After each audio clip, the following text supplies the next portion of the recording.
Thank you. Thank you very much. Thank you.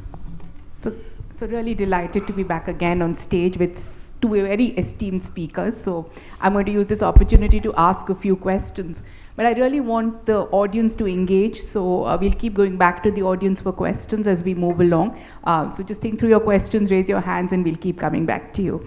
Harsh, if I can start with you, right? The theme of the session is really Workplace 360. And I think in the last few years, we've seen so much change on what future of work really is. I think pre-pandemic, it was mostly about automation. Then, during the pandemic, it was about remote work. Last year when we were here, it was about hybrid work. And today it's all about, like you rightly said, the human-machine collaboration, right? So how are you thinking about the workplace from a very 360 perspective? Because you heard the last speaker talking about skills and jobs. So it's not just about one form of work, but all the different aspects of work and how they're all coming together. Well, thank you, and wonderful to be here, and lovely to see this audience here. You see, I represent a company that is 160,000 people in 107 countries. So obviously, this is very relevant to us. But the interesting thing is, we keep talking about future of work, but I think it's really not future of work, it's now, right? This is what's happening today. That work in the flow of life is a reality. People have, after the pandemic, understood that there is a essential balance, right? And a lot has changed. If you look at the priorities, we have all seen in our organizations holistic well-being being very important. We have all seen in our organization purpose and people looking at purpose of life, which is being very important. We have also seen a lot of changes in how talent looks at people. So I think when we talk about staying relevant today, organizations and companies have to think differently. A few things that really we need to look at internally also is, in HR, unfortunately, we still have policies, processes that are dated. How do you make sure that we look at human experiences? And the reason we call it human experiences is it extends way beyond the 9 to 5, extends way beyond the employee into the families, and create an environment where employees are not only happy to work, but find their true meaning and purpose. So if you really look around, you will see and realize that we've been talking about hybrid, talking about flexibility. But flexibility is also important for people. But unfortunately, even today in our organizations, hybrid is understood as work from home or work from anywhere, but that's not true. Hybrid really is about where, what, how, and when. People choose today, right? So as an organization, you have to be allowing people that flexibility, not only from where, but when and how and where, and what.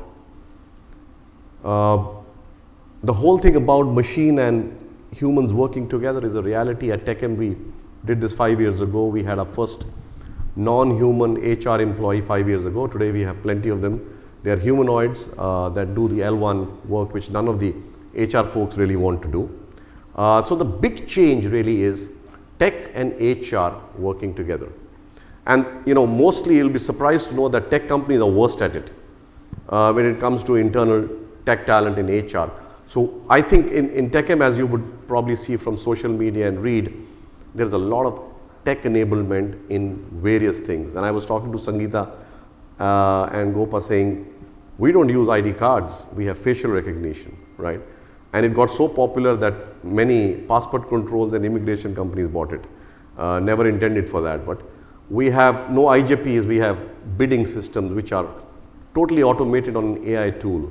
So one is, of course, staying relevant to the man-machine collaboration. The other thing also is this whole concept of privacy and prioritization.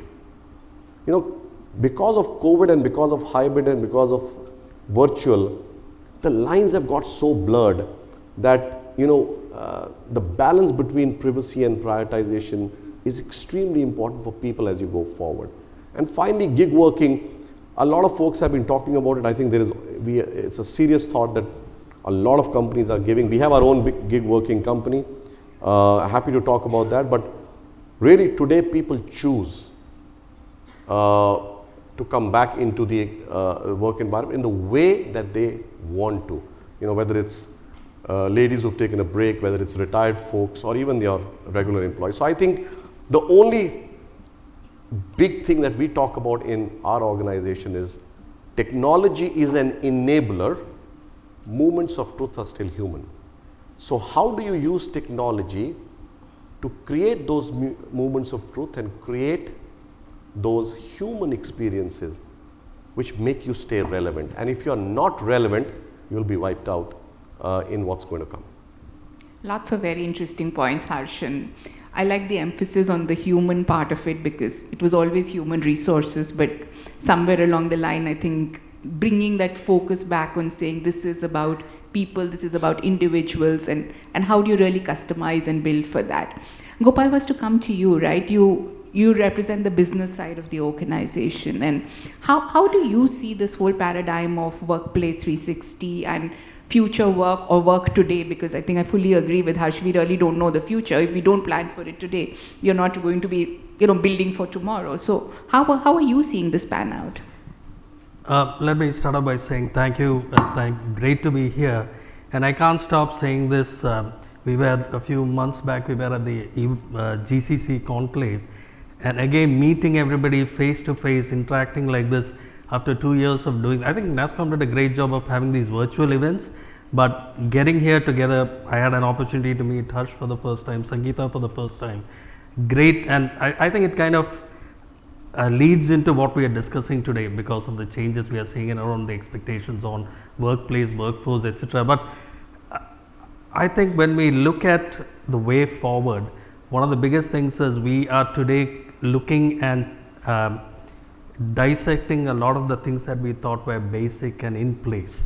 So whether it's related to the kind of work we are doing, whether it's related to the understanding of what is a workplace, what does a workforce look like, all of these we thought that's all understood, and now let's look forward to other things. I think we are now going back and looking at it, and I think that is absolutely the right thing to do. So examining all of this a lot more closely in the context of a fast changing world. The pandemic drove digital adoption in a big way. So the expectations from clients, from end consumers has dramatically changed. That drives a lot of what we do and puts a lot of expectations on us. That means that the way we look at our people, the way we upskill our people, we may have had, all of us have had, especially some of the large service companies have fantastic training programs, large investments made. People go to a particular place, spend a month, 2 weeks learning, getting upskilled. But we recognize that it's got to change, it's got to be quicker, faster.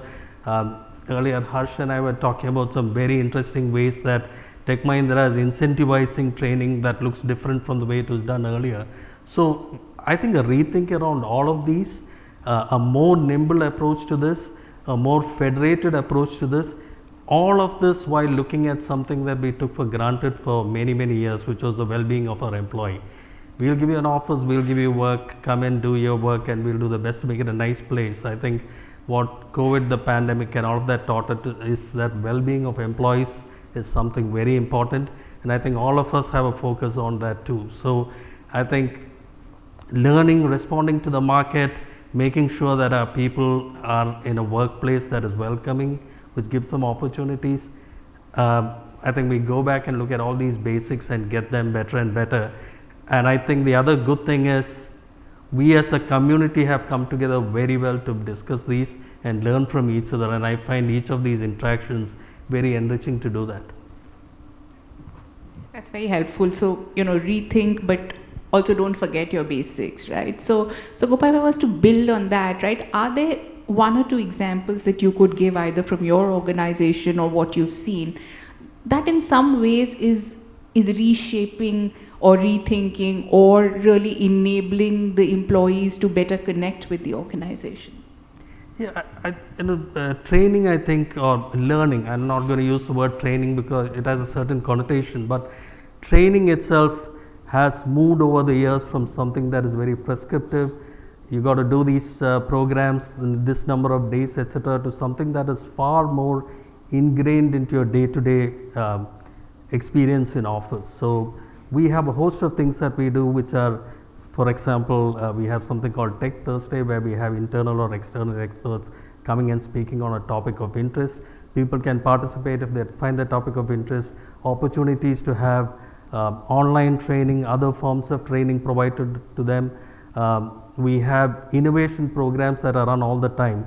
While the intention is to come up with innovative ideas, etc., it's also to allow people to learn the technologies and the businesses around that. We have sandboxes, we have something that we run called T-Lab, where people can experiment, play, come up with proof of concepts. So bring your college mindset of learning and growing into the workplace. What that does, I think, is two things. Number one, people get upskilled, keep up pace with what the market needs, but makes the office more engaging.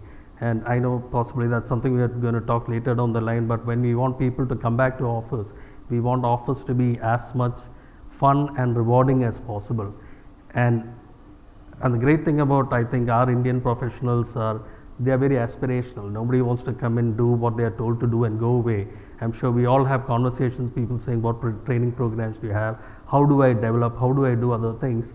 I think we must tap into that, provide all the opportunities, and combine learning, innovation, fun into something that's rewarding for the people, and for the company. No, very helpful.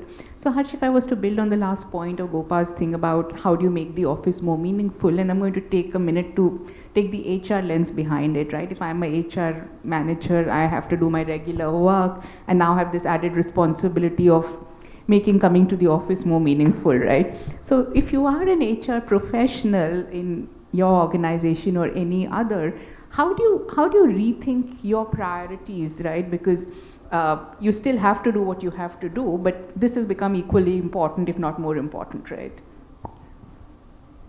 Well, I don't even think it's a debate. If you're an HR professional or any other, at the end, I always tell the HR teams that they have to think like leaders in the business.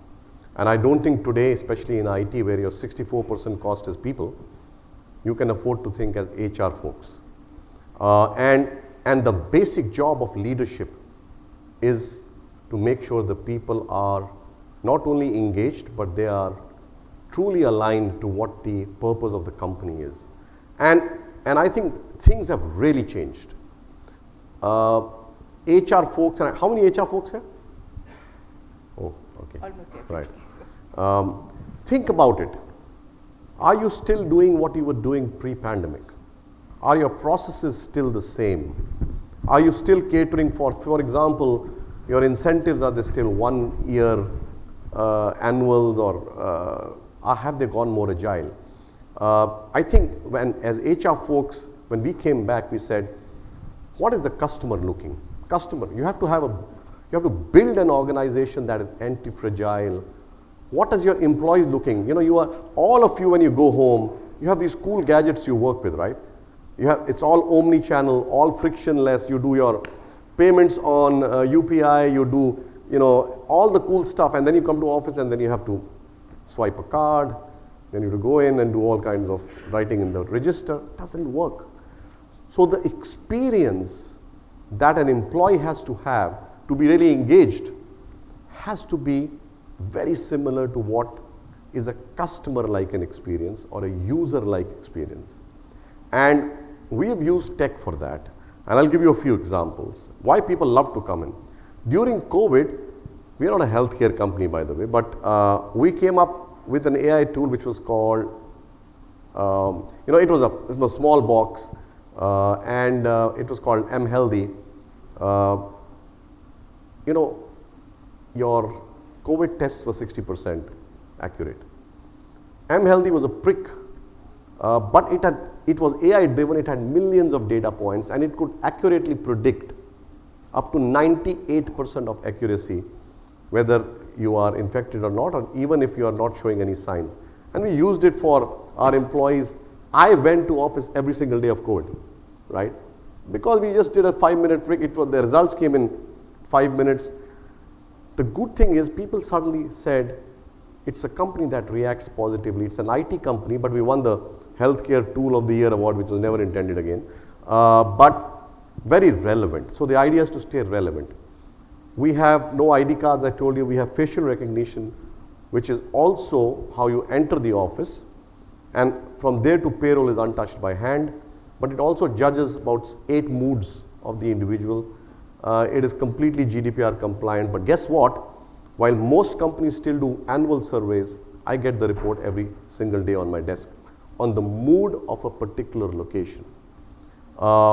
We introduced the first marketplace of talent, which is really a tool which matches jobs, which allows you to bid for your dream jobs, and really make the whole IJP process so interesting.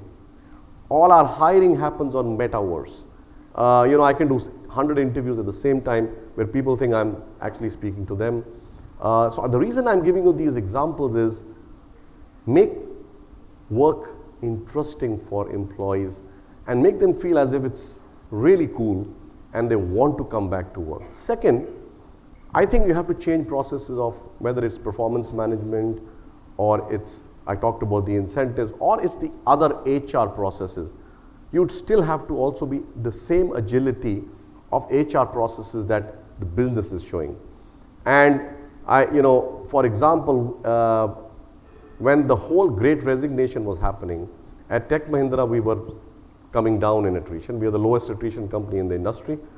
And it's not that we pay the maximum or it's something that we are very different from the others, but we managed to do things for people that matter to them. And I think as long as we are doing in HR or as leadership, staying relevant to folks. You talked about training. We stopped measuring training man days 5 years ago, but we incentivize people to upskill. And if you upskill, your salary goes up by 30%, you're put on the new job. Women leadership programs, when we have a women leadership program, in the last 2 years, 95% of all women leaders who passed that program have actually taken 2 jobs higher. If that doesn't happen, it's just a farce, right? So I think the idea is, how does HR respond to the changing needs of the business? Is HR just talking jargon, or are you helping the business expand? When you go and present to the customer or client, are you presenting the people function? Because at the end, in IT especially, everybody wants great people on the ground. The sales guys do their pitch, the delivery guys will do their delivery, but at the end, the differentiator is on the ground.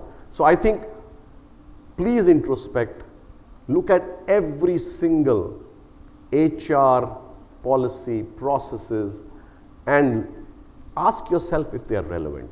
And if they are not, have the courage to go to your boss and say, throw it out of the window.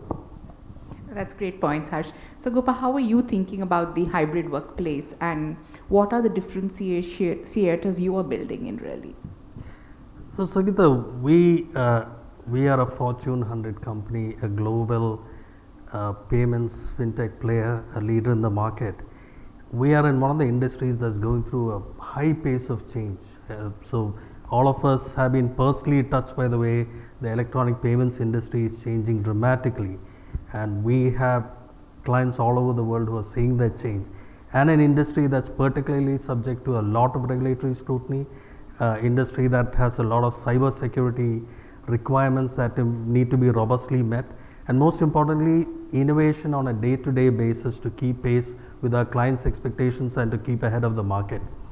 With all of that, we strongly believe that we are a work from office company. So we have, we have been very focused, I think, for more than 18 months, first getting people back to the base location, then a regular rhythm back to office, working very closely with people with very broadened communication on our expectations, no surprises. People know that 3 months, 6 months down the line, how we want people to get back. So we have started people bringing back. I spoke about a lot of things that we are doing, whether it's training, great office spaces, very important. It's not a nice to have now. You need office spaces that drive collaboration, that drive energy, that drive engagement.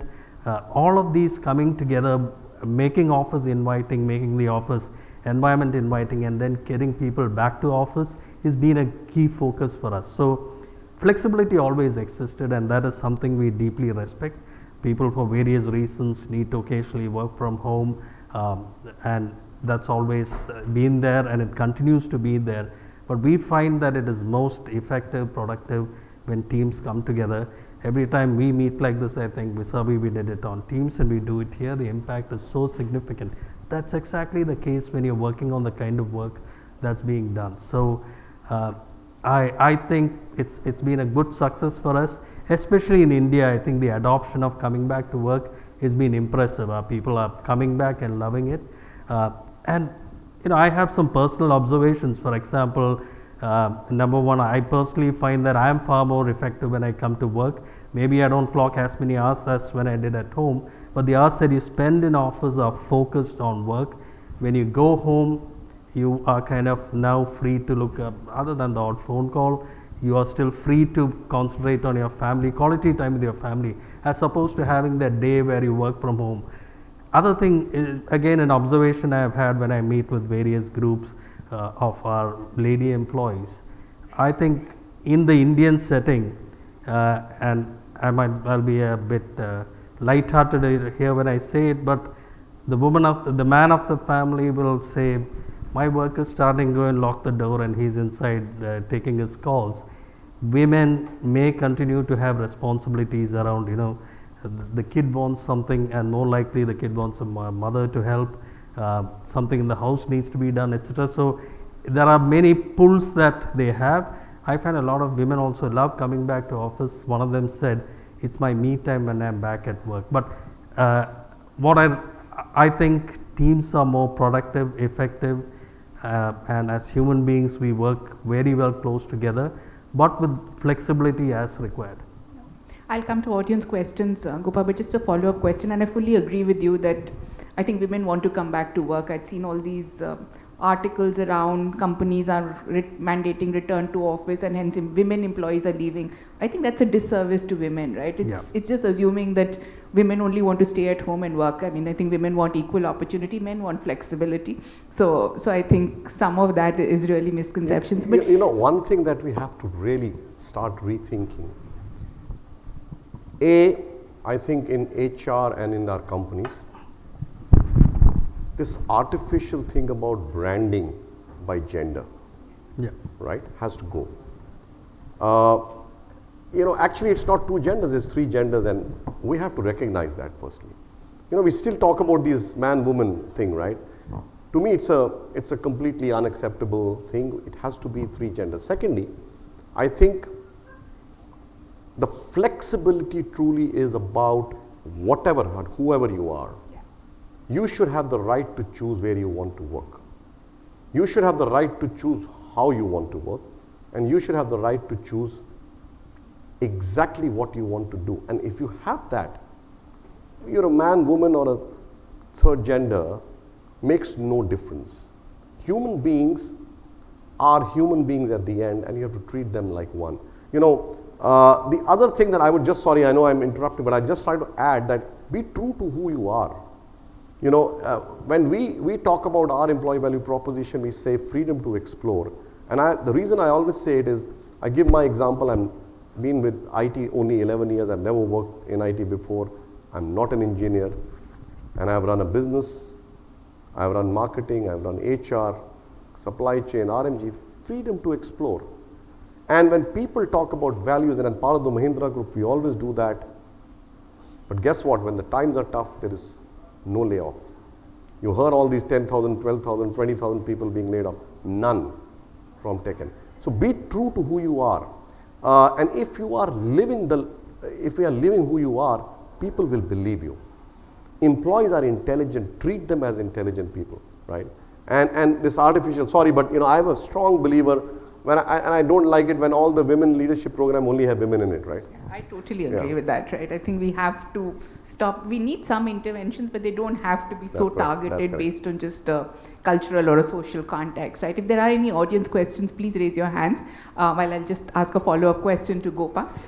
So Gopa, you talked about you're primarily a work from office company, and I think that's a very bold statement in today's world. Yeah.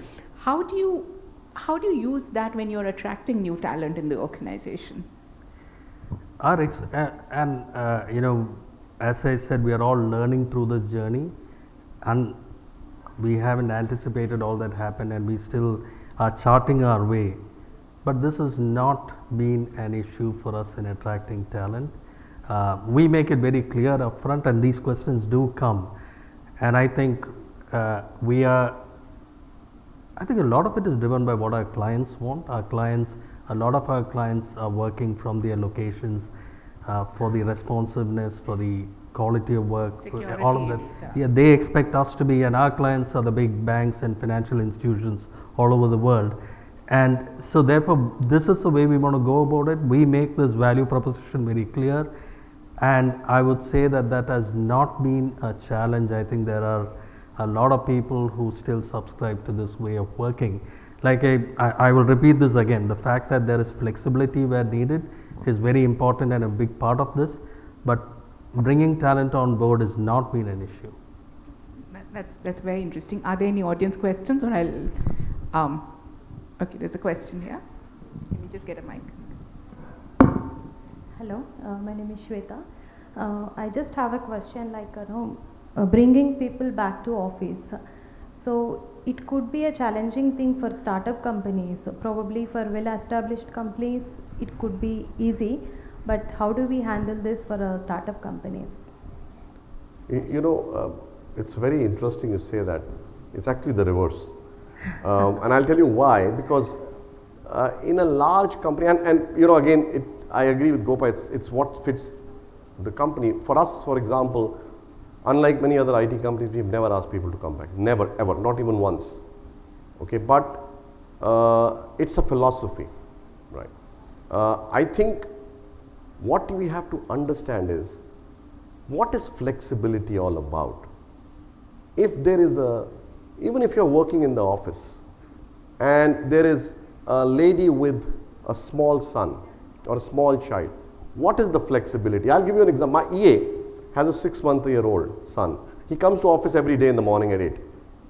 He's the first employee probably who enters the office, and there's a crash on the floor just below, and he loves that place, and you know, she's very excited that he's here. On Saturday, Sunday, he's crying, he's miserable, he wants to go back to office. But it's about what flexibility are you giving that person. Suppose he's unwell for 3 days and she wants to stay home. Is that a problem? So I'm just saying, as long as true flexibility is considered as flexibility, even men or women or any other gender, I mean, if you're at work, if you're flexible, company says fine, do what you feel like. If you you know, but make sure that there are processes and policies in place where you can't suddenly say in the morning that, you know. But is flexibility truly flexible? For example, in our company, when you travel and you have you know, 90% of a business or 98%, 95% business comes from outside India, like all IT companies. What is flexibility there? What are your rules, etc., of people who are living in various companies? You know, when pandemic hit, this question came to us. We are a frugal company, but we are the #1 company that helped people in pandemic. We were the first company to charter planes to fly them back to India, because we believe that that was necessary then. We were the first company, and probably the only one, that had almost 15 ICU centers running in the offices for everybody, including the communities. Now, when you do that and you are true to who your purpose is, then you don't have to worry about what people think. They know who you are, right? So I think flexibility is about genuine flexibility, not again journalizing, right? And calling back to people, I agree with Gopa. I have gone to office every day, I told you, and yet even today only 15% people come to office. It's who you are. It's fine.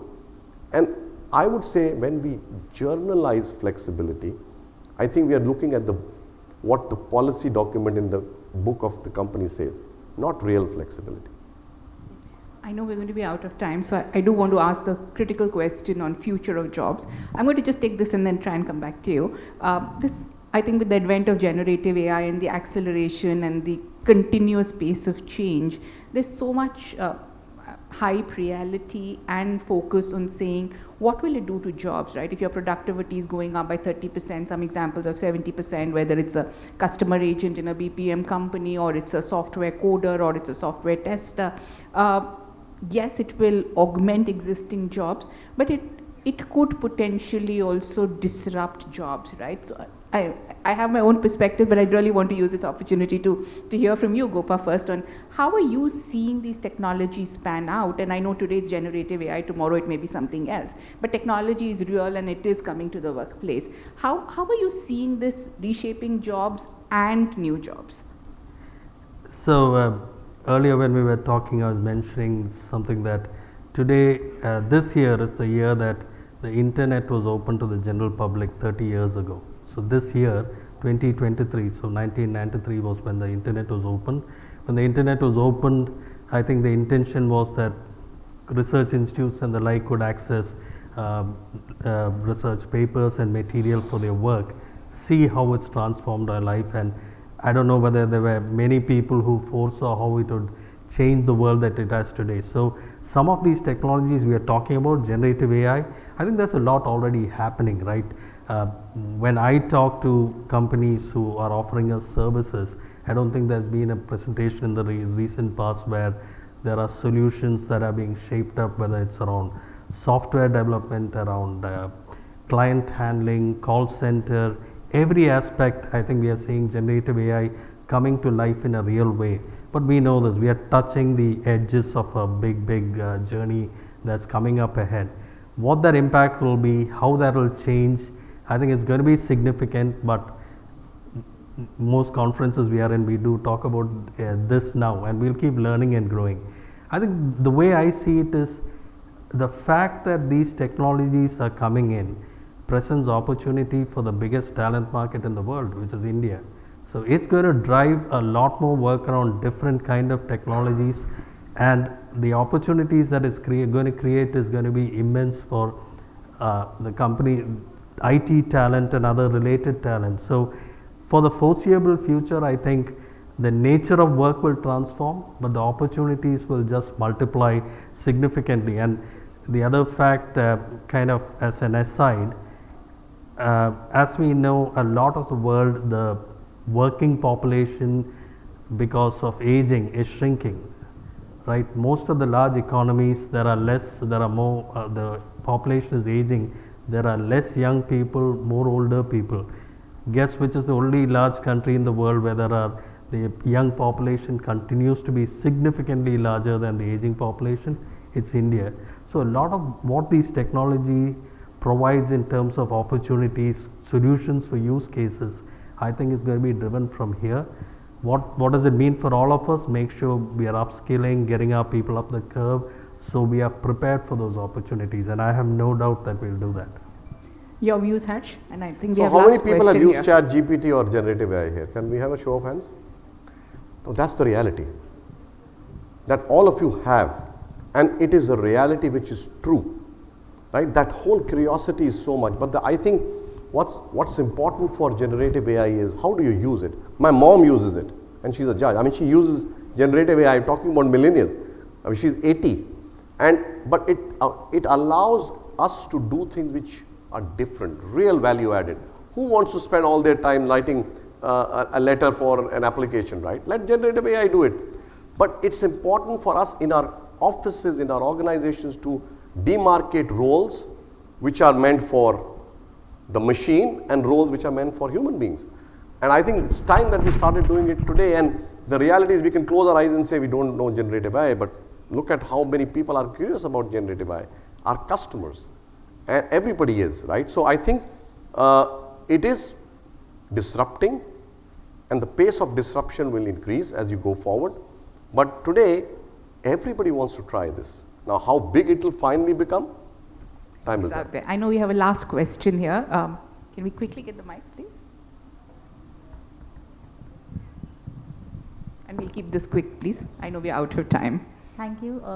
My question is to Harsh.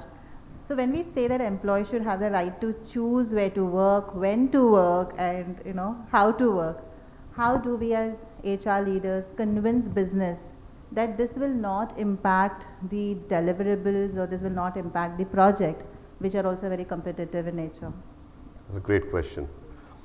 You know, a lot of people have asked me, and I have my colleague here, Yogesh, who runs a large HR, this thing.